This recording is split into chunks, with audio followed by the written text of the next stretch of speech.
अस्सलामुअलैकुम, आप देख रहे हैं डायरेक्ट लाइन। मैं हूं जवेरिया ज़ैद। नाज़रीन, आज बानी पीटीआई से पार्टी रहनुमाओं की मुलाकात का दिन था। मुलाकात भी हुई। मुलाकात के बाद बानी पीटीआई का पैगाम भी पहुंचाया गया। बानी पीटीआई ने पंजाब की सियासी कमेटी में तब्दीली की है। 4 रुकनी ये सियासी कमेटी थी जिस पर खान साहब ने तहफ़्फ़ुज़ात का इजहार किया है। 4 रुकनी कमेटी में सलमान अकरम राजा, उमर अयूब, अहमद खान और उस्मान अकरम शामिल थे। बानी ने सेनेटर अली ज़फ़र को हिदायत की है कि आलिया हमज़ा को कमेटी का सरबराह मुकर्रर किया जाए।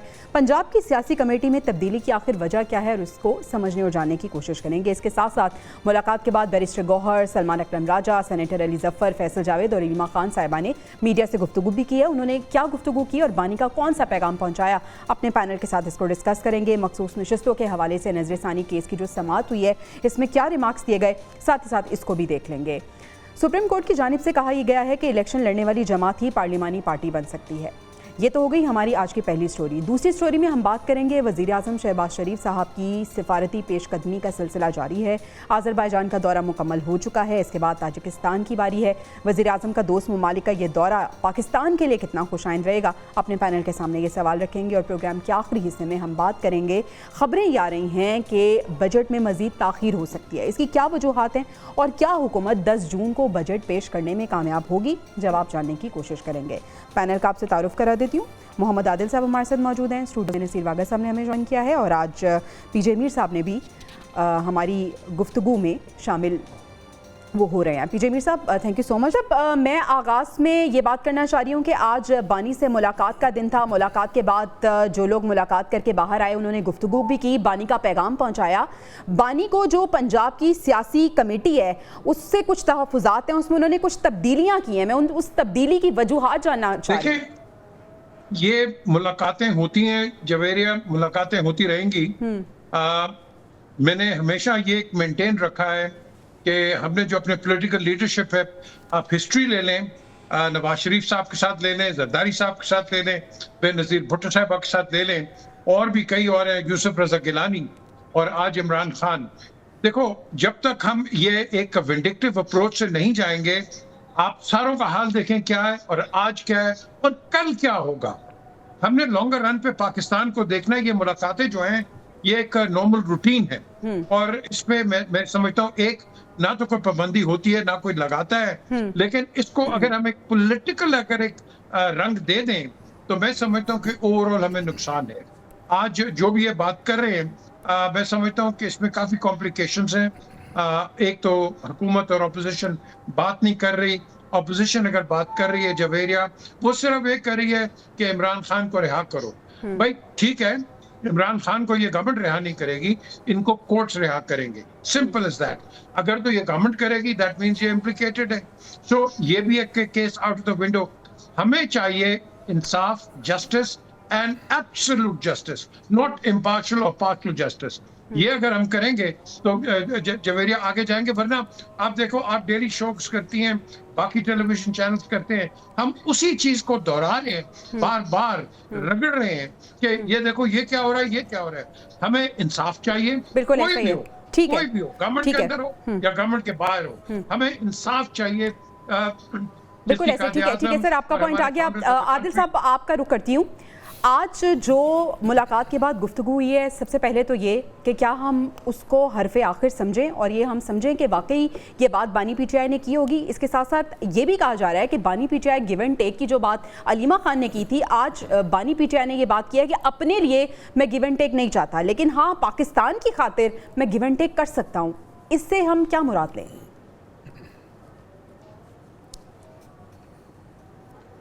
देखिए, असल मसला जो है वो क्लैरिटी का है। खान साहब जो है वो एक दफ़ा में उनका कुछ माइंड सेट होता है, फिर वो उसको अलीमा खान के ज़रिए उन्होंने गिव एंड टेक की बात की, फिर एक रिएक्शन जो है मीडिया में आया, सोशल मीडिया पे आया, फिर उसके बाद आज उन्होंने अली ज़फ़र के ज़रिए ये कहा कि वो गिव एंड टेक जो है वो अपने लिए नहीं करना चाहते, वो मुल्क के लिए करना चाहते हैं। देखें, जिससे बात करना चाहते हैं वो इस्टेब्लिशमेंट है। इस्टेब्लिशमेंट को इस वक्त किन मसाइल का सामना हो सकता है जिसकी वजह से वो ये समझे कि उनकी इमरान खान के साथ जो है वो बात करना बहुत ज़रूरी है। इस वक्त जो हालात हैं उसमें तो मुझे नहीं लगता कि इस्टेब्लिशमेंट जो है वो इमरान खान की शराइत के ऊपर कोई बातचीत करने की ख्वाहिशमंद होगी। बातचीत भी होगी अगर तो एस्टैब्लिशमेंट की अपनी ख्वाहिश पर होगी, अपनी शराइत पर होगी। एस्टैब्लिशमेंट क्या चाहती है और इमरान खान ने अपने बिहेवियर से क्या साबित करना है।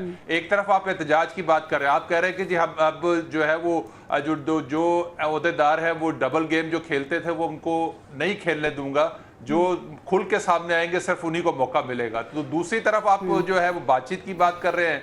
तो इस तरह के फैसले जो है वो इस तरह से मामला आगे कभी भी नहीं चलते। अगर आपने बातचीत करनी है तो अपने रवैये को सॉफ्ट भी करना पड़ेगा, आपने अपने जेस्चर से ये साबित भी करना पड़ेगा कि आप किसी चीज में संजीदा है। एक लीडर आता है वो कुछ और बात करता है, अलीमा खान आती है वो उसको बिल्कुल ओवररूल करके बिल्कुल एक दूसरी रुख पर ले जाती हैं। तो इस तरह के जब हालात हो, आप देखें कल एक कमेटी अनाउंस हुई, उनकी सीनियर लीडरशिप ने की ना, जनरल सेक्रेटरी ने उसमें जो अपोजिशन लीडर थे उन्होंने की, उसकी एक कमेटी बनी और आज बिल्कुल चेयरमैन ने जो है वो उस पर ट्रस्ट ही नहीं किया और उसमें जो है वो एक नया जो है उनको शामिल कर दिया। तो ये चीजें जो जब आप अपने लोगों पे ट्रस्ट नहीं है, आपको हुकूमत पे ट्रस्ट नहीं है, आप फिर एस्टैब्लिशमेंट पे सवाल ये है फिर वाक़ई साहब, अगर अपने लोगों पे ट्रस्ट नहीं है, हुकूमत पे ट्रस्ट नहीं है, तो फिर आखिर ट्रस्ट बानी पीटीआई को किस पे है? और अगर बानी पीटीआई के बाद कोई भी फैसला पाकिस्तान तहरीक इंसाफ में होता है तो फिर हम ये समझ लें कि ये फैसला आज हुआ है,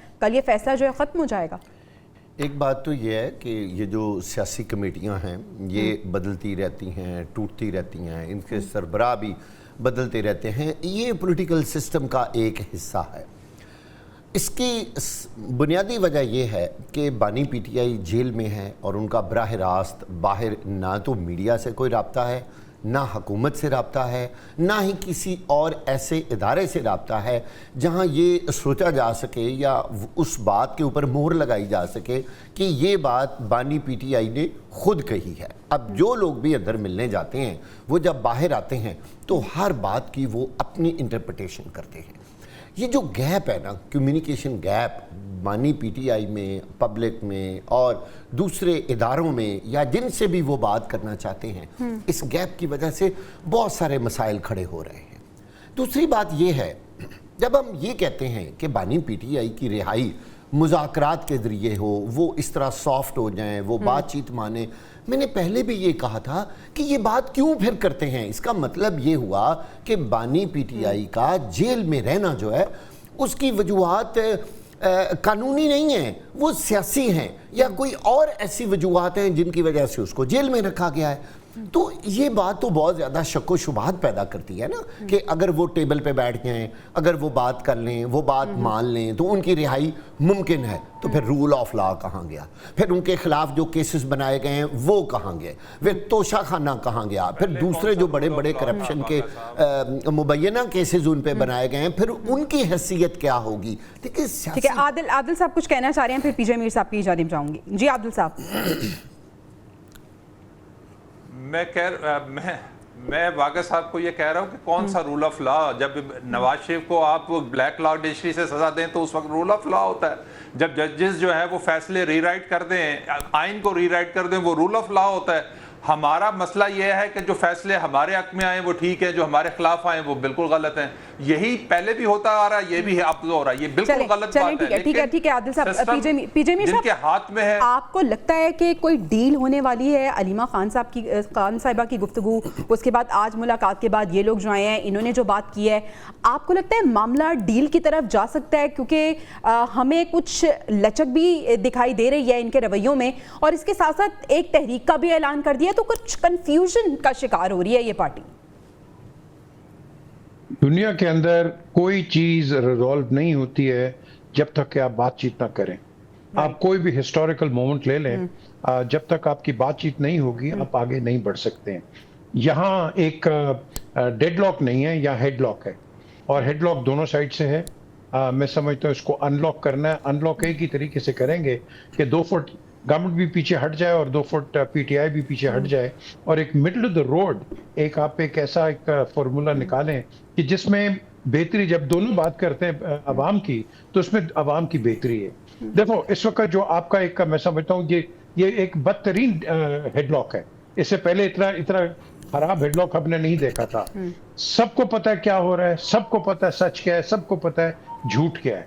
अब बात यह है कि क्या हमने आगे बढ़ना है या इसी जिस तरह वो अंग्रेजी में कहते हैं क्वैगमायर में, इसी क्वैगमायर में ही हमें फंसते रहना है और एक दूसरे पे इस किस्म की हम डिबेट शुरू करें। नो, वक्त आ गया है कि देखो, खुदा के लिए जब हम बड़े बड़े नारे लगाते हैं प्राउड टू बी पाकिस्तानी, कौमी यकजहती एंड ऑल दैट, तो वेयर इज द कौमी यकजहती नाउ? आप कहते हैं हिंदुस्तान से बात करेंगे, आप कहते हैं दूसरे मुल्कों से जाके बात करेंगे। भाई आपस में तो बात करो, आपस में तो बातचीत ही कोई नहीं है। It doesn't matter whether government का कोई रिजर्वेशन है या पीटीआई का, somebody has got to come in, और इन दोनों को जोड़ के जब तक आप बैठोगे नहीं, नुकसान अवाम का है, नुकसान पाकिस्तान का है, पार्टीज का नहीं है। कई लीडर्स आएंगे, कई जाएंगे। बीजेपी साहब, कईयों की तो sell by date भी होगी। who's somebody या कौन हो सकता है इन दोनों को करीब लाने में जो रोल प्ले करे? There were a lot of good people, बड़े अच्छे लोग थे। मैंने खुद पर्सनली देखा हुआ है कि जो कि डेडलॉक को बिल्कुल इजी कर देते थे। रहमान मलिक जैसे लोग हैं, कई हैं जो कि बैक ट्रैप पे बड़ा इन्होंने एक अहम रोल किया है जब एमक्यूएम के साथ बड़ी इश्यूज होते थे।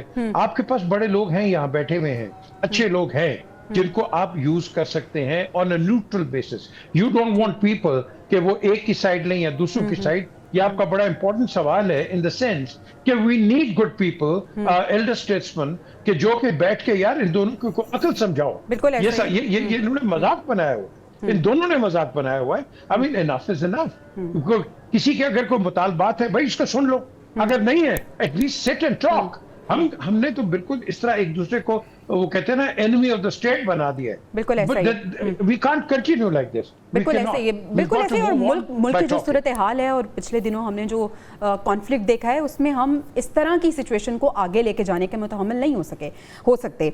आदिल साहब, बानी पीटीआई विकेट के दोनों तरफ खेलने के हवाले से बात कर रहे हैं कि कुछ लोग ऐसे पार्टी में मौजूद हैं जो विकेट के दोनों तरफ खेलना चाहते हैं, लेकिन मैं ऐसा होने नहीं दूंगा। किस जानिब इशारा कर रहे हैं वो? बहुत सारे लोग हैं, वो तो मैंने कहा कि वो हर तरफ जो है वो उनके जितने भी ओहदेदार हैं वो एक दूसरे के ऊपर उंगली उठाते हैं। जनरल सेक्रेटरी प्रेसिडेंट अपने चेयरमैन पे उठा देते हैं, चेयरमैन जो अपने जनरल सेक्रेटरी पे उठा देते हैं, पार्टी के जो ओहदेदार केपीके से हैं वो अपने केपीके के वज़ीर आला पे उठा देते हैं।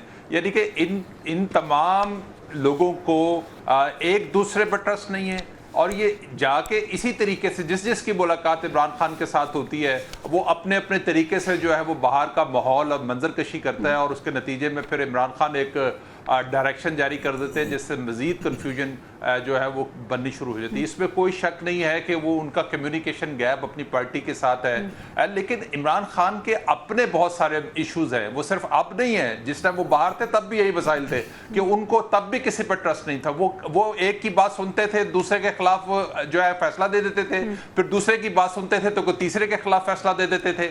असल चीज ये है कि माइंडसेट इमरान खान को हालात की जो मामलात हैं उसका अंदाजा होना चाहिए। जब तक वो सूरत हाल का, मौजूदा हालात का, जो इस वक्त की सूरत हाल है, अगर मकबूलियत का खुमार इमरान खान के सर पे था तो अब मकबूलियत का खुमार दूसरी तरफ भी चढ़ा हुआ है। तो अगर मौजूदा हालात में इमरान खान अगर अंदाजा नहीं करेंगे, सही वक्त पर सही फैसला नहीं करेंगे, एक तो उनकी पार्टी में इंतशार इसी तरह रहेगा। आप भी एग्री करते हैं कोई थर्ड पार्टी, कोई थर्ड पर्सन ऐसा हो सकता है जो बीच बचाव कराए और आके मामलात जो हैं उसको फिक्स कराने में रोल प्ले कर सके?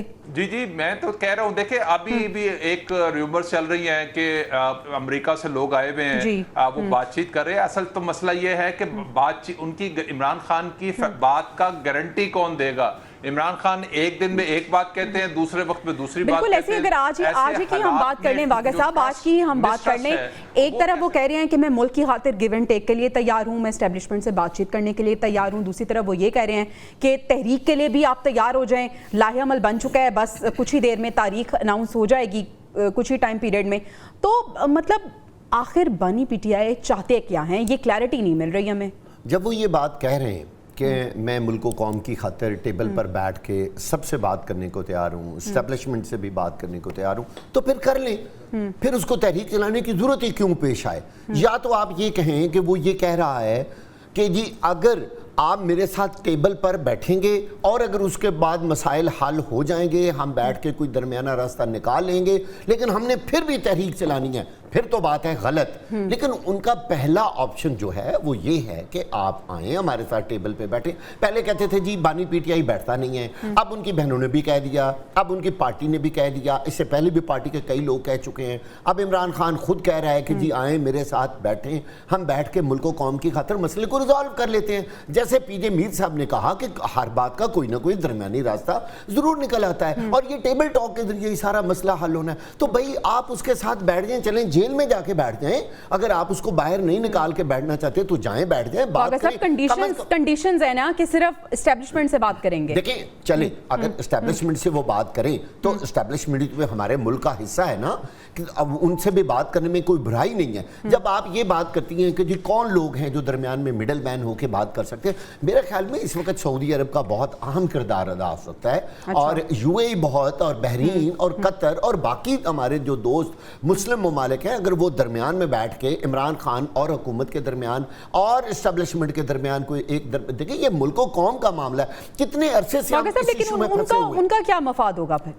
देखिए कोई जो मिडल मैन होते हैं उनका मफाद नहीं हमेशा होता। देखिए वो एक मुस्लिम मुल्क है और पाकिस्तान इस खिते में मुस्लिम ममालिक में एक इंतहाई अहमियत का हामिल मुल्क है। मुझे जरा ये बात भी कहने दीजिए कि देखेंगे कितने अरसे से ये इशू बना हुआ है, इमरान खान, एस्टेब्लिशमेंट, नून लीग, पीपल्स पार्टी, मुल्क के अंदर स्टेबिलिटी नहीं आ रही। ऊपर से आपके सामने जो मुल्क के मुआशी हालात हैं, जिस तरह IMF ऊपर चढ़ा हुआ है, भाई देखें आप इन सारे इश्यूज का अगर हल बैठ के टेबल पे निकलने हुआ है तो खुदारा निकाल लें, इस कौम को इस दलदल से तो बाहर निकालें। जो गरीब आदमी दिन ब दिन पिस रहा है उसकी जिंदगी तो हराम मत करें ना। आम आवाम कौम भी परेशानी का शिकार है, पाकिस्तान तहरीक इंसाफ भी परेशानी का शिकार है। पीजे मीर साहब, बानी पीटीआई जेल में मौजूद हैं, मखसूस नशिस्तों के हवाले से जो फैसला है वो नहीं आ रहा, उस हवाले से भी परेशानी का शिकार ये पार्टी नजर आ रही है। मखसूस नशिस्तों के हवाले से आप क्या कहेंगे? ये जो मामला है ये तूल इख्तियार करता जा रहा है और सांप की आंत बनता जा रहा है, क्या इतना ही मुश्किल है? जुवेरिया, ये तो आप कह लो कि आप थर्ड टियर की बात कर रहे हैं। जो बेसिक बात है मैं आपके सामने बड़ा स्ट्रेट और absolute right on the dot, general या field marshal Asif Munir and Imran Khan ये दोनों बैठ के बात कर लें। मैं अगर आप कहते हैं ना थर्ड आदमी कौन है, ये कल दोनों बैठ के बात कर लें, आपके सारे पाकिस्तान के मसले सब ठीक हो जाएंगे। यहाँ एक हेडलॉक है, यहाँ एक हेडलॉक है, इस हेडलॉक को आप खत्म करो। और मैं समझता हूँ कि इमरान उतना ही पेट्रियोटिक है जितना कोई और पेट्रियोटिक है। हाँ, इल्जामात हमने सब पे लगाए हुए हैं, सिक्योरिटी रिस्क ये है, बेनजीर भी सिक्योरिटी रिस्क थी, नवाज शरीफ भी सिक्योरिटी रिस्क, डेंजर दोनों पाकिस्तान के थे, ये नारे होते हैं, कोई सिक्योरिटी रिस्क नहीं, ये पॉलिटिकल गिमिक्री है। आपने इमरान पे भी बड़े लगा दिए। मैं आपको सच्ची और बिल्कुल राइट टू द पॉइंट बात कर रहा हूँ, ये दोनों बैठ के अगर बात कर लेंगे, establishment is not the issue, establishment किसी की नहीं है, वो सब की है, वो पाकिस्तान की है, वो किसी पॉलिटिकल पार्टी की नहीं है। बस एक आदमी के साथ एक जरा एक इशू बन गया है, ये इशू रिजॉल्व हो जाएगा, कोई बड़ी बात नहीं है। आई थिंक बड़ापन मैं कहूंगा जनरल साहब को दिखा देना चाहिए और बैठे बात करें in the larger interest, in the larger interest of the country. ठीक है, कंट्री के इंटरेस्ट के लिए, मुल्क की खातिर ये रोल प्ले कर देना चाहिए। नाज़रीन, हमें ब्रेक पे जाने, ब्रेक से वापस आएंगे तो हम बात करेंगे वज़ीर आज़म साहब के दौरों के हवाले से। खूब अच्छी सिफारतकारी वो कर रहे हैं, इसके साथ साथ बिलावल भुट्टो साहब भी रवाना हो गए यूरोप के लिए। इस सब पे बात करेंगे ब्रेक के बाद। Stay with us. Welcome back नाज़रीन। वज़ीर आज़म शहबाज शरीफ 3 रोज़ा दौरा आज़रबाईजान मुकम्मल कर चुके हैं। अब दोशंबे की बारी है, वहाँ पे वज़ीर आज़म साहब पहुँचेंगे और हम देख रहे हैं कि सिफारती पेशकदमी वज़ीर आज़म साहब की जारी है। दोस्त ममालिक की बात करें तो जो पाकिस्तान की कामयाबी है, जो पाक इंडिया कॉन्फ्लिक्ट हुआ था उसमें वो पाकिस्तान की तरफदारी भी कर रहे हैं और पाकिस्तान की कामयाबी पे खुश भी दिखाई दे रहे हैं। पाकिस्तान में सिफारतकारी पे भी वो आमादा नज़र आ रहे हैं। पीजे मीर साहब, आप किस तरह से देख रहे हैं वज़ीर आज़म शहबाज शरीफ साहब की इस एफर्ट को, हमारे हमसाया और दोस्त ममालिक के साथ हमारे खुशगवार ताल्लुकात और उनकी पाकिस्तान में सरमायाकारी कितनी इम्पॉर्टेंट होगी हमारी मईशत के लिए, और क्या आवाम के लिए खुशहाली का पेशखैमा भी साबित हो सकती है? ये बड़ा अच्छा, मैं समझता हूँ अच्छी एक्सरसाइज है कि जो हमारे आपके लोग के इर्द गिर्द के जो ममालिक हैं, हमारे वज़ीर आज़म उधर गए और पाकिस्तान की तरफ से एक इसको मैं कहूँगा कि कॉन्फिडेंस बिल्डिंग मेजर्स हैं ये।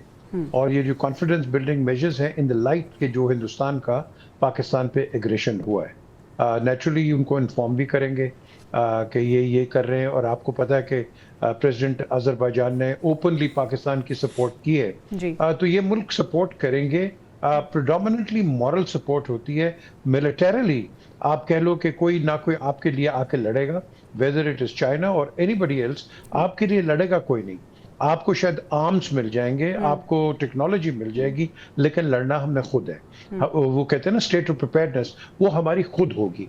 लेकिन as far as international PR is concerned, I think the prime minister is doing a good job. ये गए हैं, लोगों से इनकी इंटरेक्शन भी होगी, and I am sure in the days to come इन्होंने इन्वाइट भी किया होगा कि पाकिस्तान में आए, क्योंकि एक हमने एक विजुअल ऑप्टिक्स भी तो दिखाने हैं ना अपने दुश्मन को कि ये क्या कर रहे हैं, क्या नहीं कर रहे हैं। आपने देख लिया कि कितना अच्छा एक आपको एक रिसेप्शन मिला from the Turkish president, end of course you know वहां से आपको यू नो एक खुले हाथों से वहां से मिला।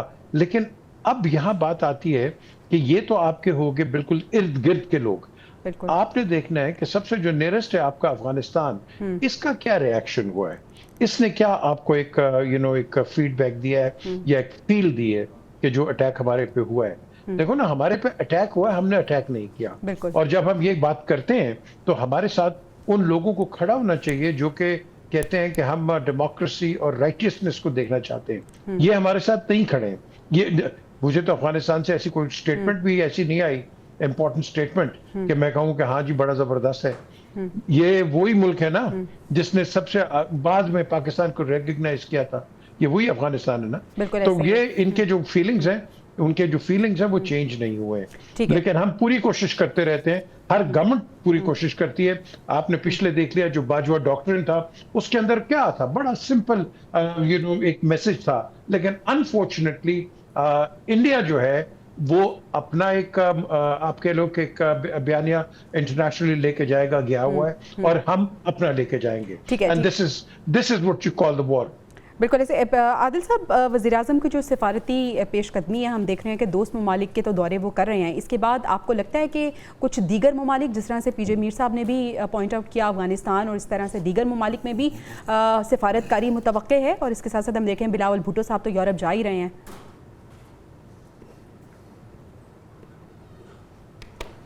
देखिए, जो अफ़गानिस्तान का मामला है, कल जो एक बड़ी पेशरफ्त तालिबान कमांडर का जो एक स्टेटमेंट या फतवा आप उसको कह लें कि उन्होंने फितनतुल ख़वारिज को कहा है कि पाकिस्तान में जो भी उनकी एक्टिविटी होगी वो फसाद तस्वुर होगी, एक बहुत बड़ी जिसे कहते हैं कि अचीवमेंट है। और इसमें एक बड़ा रोल चाइना का है, और हम पिछले कुछ अरसे में देख रहे हैं कि अफ़गानिस्तान के मामलात के अंदर चाइना सालसी का किरदार अदा कर रहा है। दोनों तरफ रिजर्वेशन है, पाकिस्तान की रिजर्वेशन है कि जो उनके ख्वारजी हैं जो मगरबी बॉर्डर है वहाँ से पाकिस्तान के अंदर इंटरफेरेंस कर रहे हैं। फिर बलूचिस्तान के अंदर जो इंटरफेरेंस हो रही है, उन फसादियों के कैंप भी जो है वो अफ़गानिस्तान के अंदर है। तो अब जो कल जो फतवा आया, यकीनी तौर पर उसके असरात जो है आने वाले दिनों में पाकिस्तान के अंदर पड़ेंगे। जो KP के अंदर जो दहशतगर्दी की हम लहर देख रहे थे, यकीनी तौर पर उस पर कभी आनी चाहिए। दूसरा ये है कि जो प्राइम मिनिस्टर की जो मूवमेंट्स हैं, जो जिस तरह से उन्होंने रीजनल सिक्योरिटी के ऊपर बात की, जो खित्ते खासकर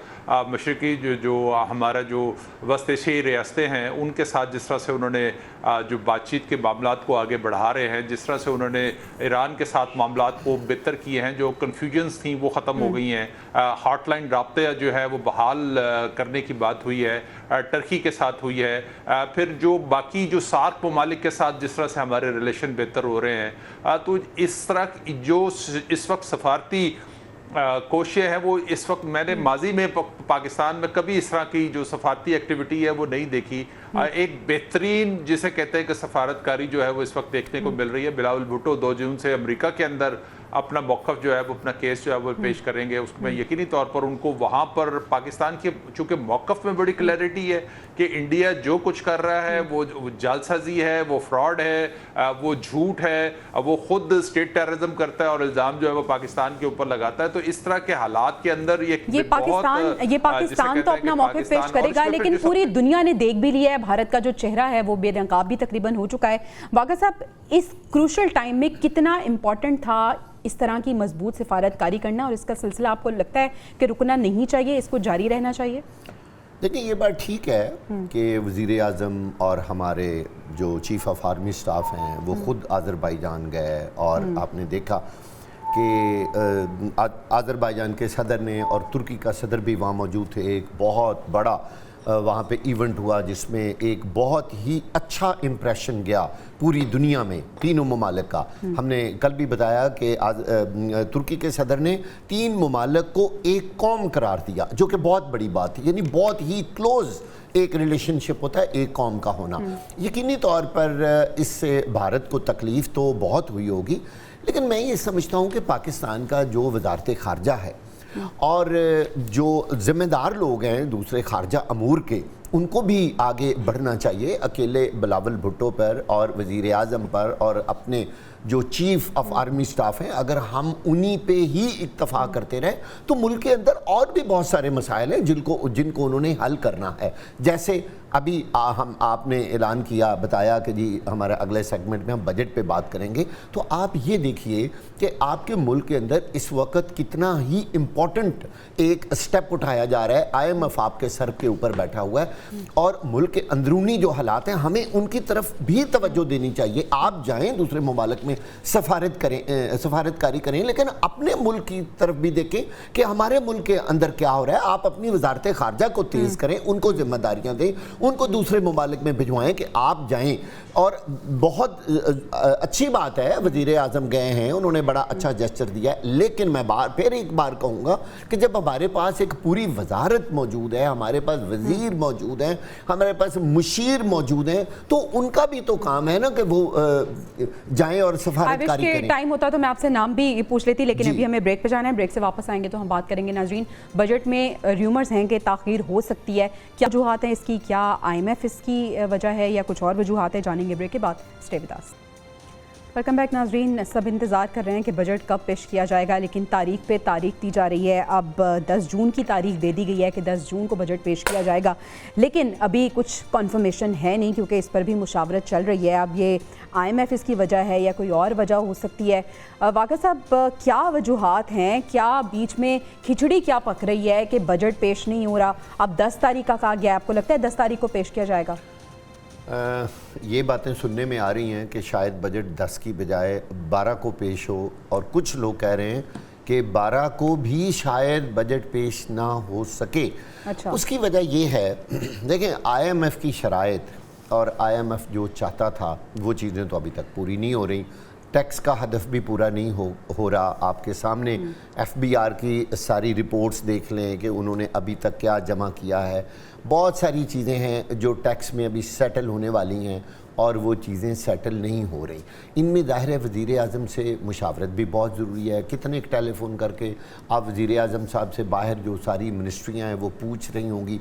मैंने अभी थोड़ी देर पहले कहा है कि बजट जो है ये ज़ाहिर है साल में एक बार आता है, और ये किसी भी मुल्क का एक अहम तरीन डॉक्यूमेंट है और बड़ा ही इम्पॉर्टेंट स्टेप है, जिसमें बहुत सारी चीज़ों के बारे बताना होता है कि हमारी आगे लाइन लेंथ क्या होगी। वो मुल्क जो ऑलरेडी IMF के कर्जे पे चल रहा हो, आप सोचें कि कितने नखरे उठाने पड़ेंगे हमें IMF के बजट लाने के लिए। अब बजट के ऊपर जो चीज़ें नई सुनने में आ रही हैं कि IMF जो टैक्सेस कह रहा है कि मज़ीद टैक्सेस लगाएं। एक तो उसमें ज़री टैक्स के बारे में बातें आ रही हैं कि जी वो कहते हैं बढ़ाएं, लेकिन वज़ीर आला पंजाब मरियम नवाज़ ने इसमें बहुत रजिस्ट किया और वो नहीं मानी। उन्होंने कहा जी ये काम ना करें। अच्छा, इसके अलावा भी बहुत सारी चीज़ें हैं जो IMF कह रहा है, तो वो पाकिस्तानी हुकूमत जो है वो मान नहीं रही, जिसकी वजह से ये आगे से आगे होता जा रहा है। जब तक वज़ीर आज़म पाकिस्तान जो है वो वापस तशरीफ़ नहीं लाएंगे, उनके सामने सारे डॉक्यूमेंट नहीं रखे जाएंगे, बजट किस तरह पेश हो सकता है, एक इशू। अच्छा, दूसरी बात यह है कि पाकिस्तान के अंदर इस वक्त जो कुछ हो रहा है, एक तो जो तनख्वाहदार तबका है वो पहले ही पिसा हुआ है। आप ये देखें कि IMF कहता है कि उनके ऊपर मज़ीद टैक्स लगाएं। बिल्कुल ऐसे ही मज़ीद टैक्स लगाएं, और जो बजट आ रहा है उसमें भी आवाम कोई अच्छी उम्मीद ना रखे। लेकिन आदिल साहब, आपको क्या वजूहात लगती हैं जो IMF ने अहदाफ सेट किए थे, पाकिस्तान मुतमईन नहीं कर पा रहा IMF को, ये वजह हो सकती है या कोई और वजह है बजट ताख़ीर का शिकार है? देखिए वैसे भी माजी में भी देखा है, जून में बजट पेश होता है, ये ईद के बाद होना है। जो अहदाफ हैं उसको रीनिगोशिएट हो रहे हैं। उसमें सबसे बड़ी चीज़ जो है कि वो आवाम को जो रिलीफ देना है, और जो ख़ासकर जो असातिज़ा के लिए एक पैकेज लाने की कोशिश की जा रही है, उनको टैक्स में कोई रिलीफ देने की बात हो रही है। फिर मुख्तलिफ जो शोबे हैं उनको जो टैक्स की छूट हासिल है, उस पे जो है निगोशिएट हो रहा है कि किस सेक्टर से जो है वो टैक्स आपने वापस लेना है कि उसका इम्पैक्ट आपकी जो एक्सपोर्ट है उसके ऊपर ना पड़े। ये बहुत सारे मल्टीपल फैक्टर्स हैं। फिर आप पे जंग एक मुसल्लत होगी जिसकी वजह से बहुत सारी चीज़ें, बहुत सारे अहदाफ जो हैं वो बदल गए हैं। फिर जो डिमांड्स हैं कि अगर आपने अपना डिफेंस बजट बढ़ाना है तो उसके लिए भी तो कहीं से पैसे आने हैं ना, उसको भी तो कहीं से आप कट लगाएंगे, कहीं से इजाफा करेंगे। तो बहुत सारा कुछ मौजूदा हालात के अंदर तब्दील हुआ है। इंडिया के साथ जंग के बाद बहुत सारी चीज़ों के ऊपर उसके असरात मुरतब हुए हैं। IMF यकीनी तौर पे, आप चूँकि IMF के प्रोग्राम में आप बाउंड हैं कि आप बजट से पहले उनके साथ मशावरत करें, उनकी जो फिगर्स हैं उनको जो है आप फॉलो करें। आज जो वजारत ख़जाना ने एक रिपोर्ट, आउटलुक रिपोर्ट जारी की है, उसमें बहुत सारे फिगर्स जो हैं वो हौसला अफजा है। उसमें आपका रेवेन्यू बढ़ा है, उसमें करंट अकाउंट खसारा जो है वो कम हुआ है। तो ये बहुत सारे चीजें हैं। ठीक है, ये तमाम फैक्टर्स हैं जिनकी वजह से ताखीर हो रही है बजट में। पीजे मीर साहब, आपके ख्याल में जो बजट आने वाला है, आम आदमी उससे कुछ अच्छी तवक्को रखे? ईद कुर्बान के करीब करीब ये बजट आ रहा है, आम आदमी की कुर्बानी तो नहीं होने जा रही? देखिए, जब हम बजट की बात करते हैं, ये एक सर्कस के अंदर वो जगलर्स होते हैं ना, बजट जो होता है ये जगल करते हैं, इधर से कम कर दिया, इधर से ज्यादा कर दिया, और इसके साथ आप जगलिंग करते हैं। सारी जो हमारी प्रॉब्लम है बजट्स में वो है बैड गवर्नेंस। बैड गवर्नेंस आज की बात नहीं है, राइट ओवर द पीरियड आप ले लो। Because of bad governance and over spending आपका बजट ऑफसेट हो जाता है। हम ब्लेम करते हैं IMF को। IMF एक फंड है जिसके अंदर हम भी मेंबर हैं, बाकी भी मेंबर्स हैं। कभी किसी को तकलीफ होती है, हम भी कंट्रीब्यूट करते हैं। आज हमें तकलीफ है, वो हमारे लिए कर रहे हैं, but they want their money back. अब वो पैसा कैसे वापस मांगेंगे जब उनको एक लाइट नजर नहीं आएगी? तो हमारे जैसे मुल्कों के ऊपर वो सख्ती क्या करेंगे? वो कहेंगे जी यहाँ टैक्स लगाओ, यहाँ टैक्स लगाओ। उनकी भी कैलकुलेशन है, वो अपनी कैलकुलेशन के हिसाब से वो समझते हैं कि यहाँ ज्यादा पैसा आ जाएगा और हमारी जो रीपेमेंट्स है वो हो जाएंगी। तो ये चीजें चलती रहती हैं। बात वहीं आती है बैड गवर्नेंस की। आपकी इम्प्लीमेंटेशन और बैड गवर्नेंस ठीक कर दें, आपका सब कुछ ठीक हो सकता है यहाँ। लेकिन ये हम क्यों नहीं करते? क्योंकि जो भी गवर्नमेंट आती है, इट डजंट मैटर व्हाट, जो भी गवर्नमेंट आती है वो कुशन इतना रखती है कि उसको अगले इलेक्शन के अंदर तकलीफ ना हो। That is what it is. वो ऐसा हार्शनेस नहीं लेके आती। देखो, you have to be cruel to be kind in a country like Pakistan. तो यहाँ वो आपको ऐसा नहीं करेंगे कि जिसके अंदर आपको गालियां पड़ने शुरू हो जाए। अब ये अवाम को भी फिक्र करनी चाहिए कि अगर हुकूमत को करती है, क्योंकि शहबाज शरीफ ने अपनी जेब से नहीं देना, ना ही इमरान खान ने, ना ही जरदारी साहब ने, किसी ने। बिल्कुल ऐसे ही जो भी गवर्नमेंट आती है वो ये कहती है कि IMF से छुटकारा बड़ा ज़रूरी है, और हमारी गवर्नमेंट अगर आएगी तो IMF से छुटकारा मिल जाएगा। हम उम्मीद ही कर सकते हैं कि कोई वक्त ऐसा आए कि हमें पाकिस्तान को IMF से छुटकारा मिल सके। नाज़रीन, प्रोग्राम से इजाज़त दीजिए, इंशाल्लाह आपसे अगले हफ्ते मुलाकात होगी। अल्लाह निगहबान।